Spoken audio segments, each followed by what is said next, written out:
ሰላም ሰላም ክቡራት ተኸታተልተይ ብዘለኹም ኮይንኩም ነዛ ቪድዮ ትሪኡ ብምልኹም ሰላምኩም ብዙሕ ትርፍ ይበለለይ ሎማዓንቲ ወርሓዊ በዓል ኣጋስተ ስላሴ እዩና እንቋዕ ፅሕኩም ርሑስ በዓል ይኹነልኩም ናይ ሎማዓንቲ ደስ ዝብል ውዕልና ከካፍለኩም እየ ሓቢርኩም ንክሳዕ መጨረሻ ፅንሑ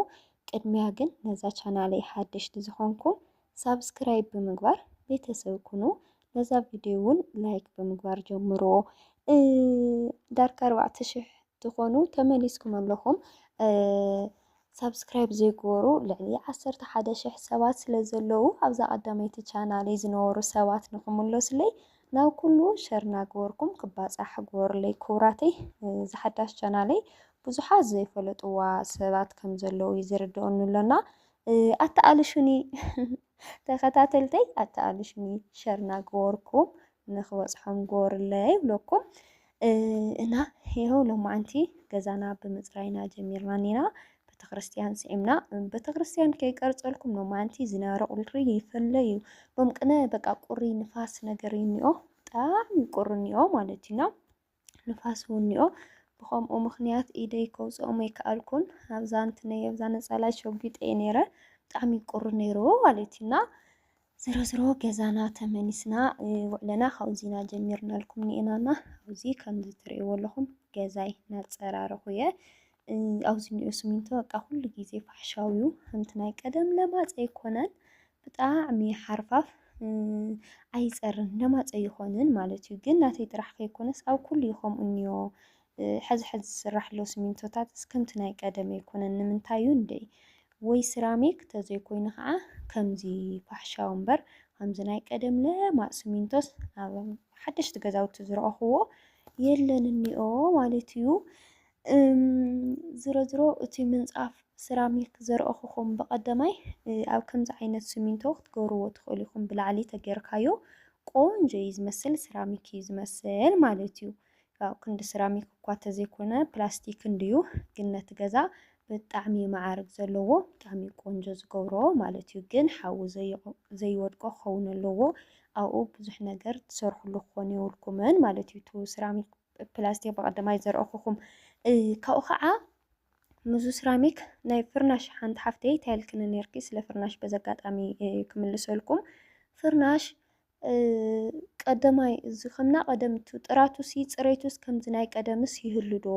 ከምዚ ናይ ቀደምስ የለ ይበሃሎ ድዩ ገለታት ዝብል ኮሜንት ፅሒፍ ክለይ ነርካ ሓንቲ ሓፍተይና ያው አንደኛ ደረጃ እዩ ዝበሃል ከም ደረጃኡ ከምቲ ዘርእየኩም እዩ ኣነ ገዚኤ ዝሞከርክዎ ግን ኣቢሲንያ እዩ ናይ ብዙሓት ሰባት ምርጫ እውን ኣቢሲንያ እዩ ናይ መሓዙተይ እውን ከምኡ እዩ ቆንጆ እዩ ግዝኢ ስለ ዝበሉኒ ኣቢሲንያ ፍርናሽ ክንደይ ነበረ እንደ 13 ድዩ 11 ብቻ ኣቢሲንያ ፍርናሽ ገዚኤ ነይረ ግን ዓመተይ ገይረኒኹ ብጣዕሚ ተመችዩኒ ማለት እዩ ቆንጆ ፍርናሽ እዩ ለ ዝብል ኣይኮነን ገለ የብሉን ብቻ ኣነ ፎትየየ ማለት እዩ እና ከከም ደረጅኡ ተቀዳማይ ደረጃ ተገዚእኻ ፅቡቅ እዩ ዝኸውን እዛ ኣቢሲንያ ግን ዝሮ ኣነ ፎትየየ ዝሓፍተይ ብጣዕሚ ቆንጆ ዝበሃል ፍርናሽ እዩ ማለት እዩ ያው ካብኡ ዝበለፀ መለ እንድዩ እዛ ኣቢሲንያ ግን ፎትየየ ተመችያትኒ እያ ካብኡ ከዓ ክብለኩም ዝደሊ እንታይ እዩ ስልክ ቁፅሪ ኣቕምጥና ትብሉ ሰባት ኣለኹምና ስልክ ቁፅሪ ኣብ ኮሜንት ከም ዘይፀሓፍ እንትን ኢሎም ንኒአው ኣብ ኮሜንት ስልኪ ኣይፀሓፍን ኢሎም ንኒአውና እዛ ቻናል እዚኣ ከዓ ብጣዕሚ ክጥንቀቐላ ስለ ዝደሊ ኣብ ኮሜንት ስልክ ቁፅሪ ኣየቕምጠልኩምን ኣብ ዲስክሪፕሽን ግን ብላዕሊ እዛ ፕሮፋይል ንኽኢኹም ክትኣትውና ኣለኹም ኣብ ዲስክሪፕሽን ኣቕሚጠልኩም ኣለኹ ማለት እዩ ኣቑሑት ክተብፅሕልና ትኽእል ዶ ገለገለ ኢልኩም ትፅሕፍ ኣለኽን ትፅሕፉ ኣለኹም እወ ኣቑሑት ከብፅሐልኩም ይኽእል እየ ስልክ ቁፅረይ ግን ኣብ ፕሮፋይለይ ይርአዩ ካብኡ ከዓ ነይ ክነግረኩም 09 63 69 16 20 ማለት እዩ በዚኣ ብዋትስኣፕ እንድሕር ዳኣ ፅሒፍኩምለይ ኮንኩም ወዲያው ክምልሰልኩም እየ ማለት እዩ እና ስልክ ቁፅረይ ነዚ ይመስል እና ኣብዚ ዘረባ ኣብዚሐ ያው ቡና ኣብ ምውራድ በፂሕና ኢና ከምዚ ትሪእዎ ኣለኹም ናይ ስላሴ ቡና እናሰተና ኢና ቡናና ወሪዳ እያ እኒኣ ማለት እዩ ንቐደም በሉ ቡና እኒኦ ሕምባሻ እኒኦ ፋንድሻ እኒኦ ሳዕሪ ያው ሎሙ ናስኣና ኢና ንሳዕሪ ዘለና ፍቅሪ ያው ኣብዚ ቀዳማይ ቻናል ትከታተሉኒ ሰባት እንድሕር ደኣ ሃሊኹም ከምቲ ኩሉ ግዜ ዝብለኩም ኣነ ሳዕሪ ብጣዕሚ እየ ዝፈቲ ግን ሎሚ ሳዕሪ ናስኣና ኢና ማለት እዩ ኣብዚ ሕምባሻና እናቆረስና ኢና ኣርስዋይ እንድያ ተቐርፀንላ ዋ እንታይ ደኣ ከምኡ ጌርካ ይኮነ ዝቕረስ ከምኡ ጌርካ ይትሕረድዮ እያ ትብለና ሕምባሻ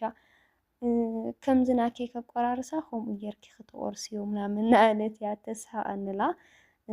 ዝረዝሮ ኣርስዋይ መርቑለይ ሰያ ተቐርፀንላ ቆንጆ ጌራ ከምዚ ትሪእዋ ኣለኹም ካሜራማን ደኽብላ ዋላ ካሜራውማን ዝኾነ ኣብዚ ቡናና ናቐዳሕና ኢና ማለት እዩ ካብኡ ግን ኩራት ኣሕዋተይ ያው ፌስቡከይ ሜሪ ትግራዊት እዩ ዝብል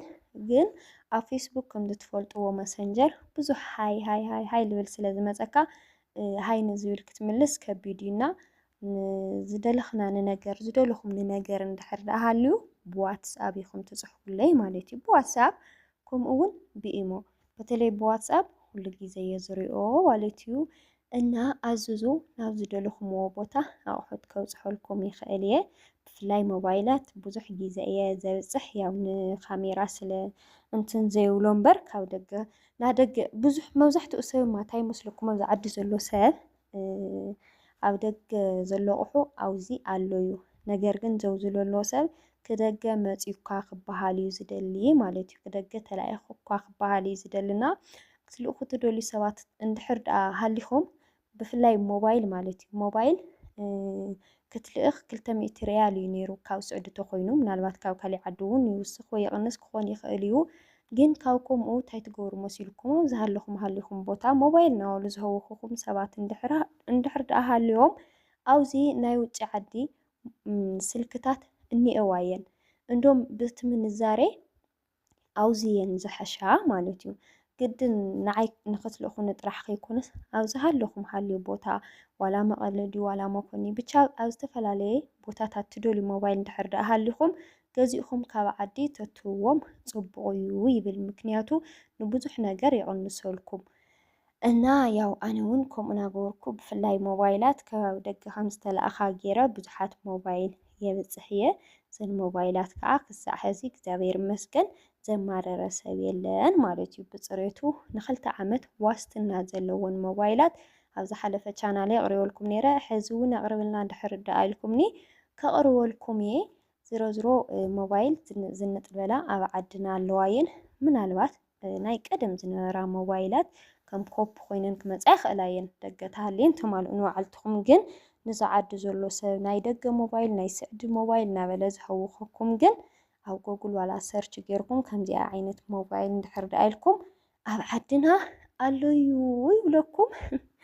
ኣብዚ ኣርስዋይ ቡና ከምዚ ትሪእዋ ኣለኹም ሎማዓንቲ ተሳትየንላ እያ ብዙሕ እኳ ቡና ዝስታይት ኣይኮነትን ግን ሎማዓንቲ ከዓ ሳትያትን እኒኣና ኣርስዋይና ምሸት እያ ትምህርቲ ገዲፋት ንኽትከል ብጣዕሚ ዝድብረኒ ሎ ቡና ሽኮር ከይገበርክዮ ያሲ ዋ እንታይ ዒረ ቡና ብዘይ ሽኮር ሎማዓንቲ ናሰተናሲ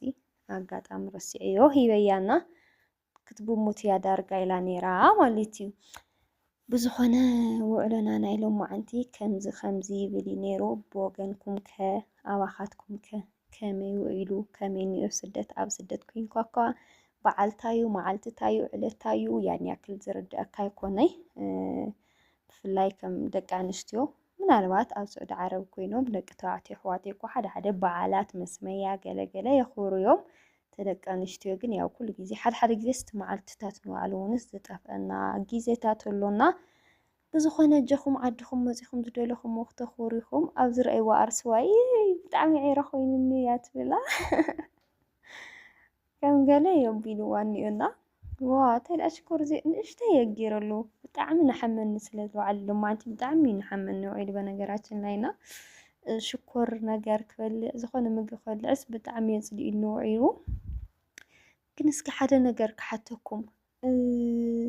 ብጣዕሚ ትስከፉ ሰባት ወይ ከዓ ብጣዕሚ ዝስከፍ ሰብ ዝኾነ ሕማቕ ነገር ሪኡስ ቅልሽልሽ ዘብሎ ሰብ ምሽ እኒኦ ናይ ሰባት ባህሪ ብዙሕ ኢልና ዘይስከፍ ሰብ የለን ሓደ ከዓ ምንም ዘይመስሎ እኒኦ ዝኾነ ነገር ሪኡ ግን ንሓደ ሓደ ሰብ ከዓ ከምዝናተይ ብጣዕሚ ዝተጋነነ ዝኾነ ነገር እንድሕር ዳ ርኤ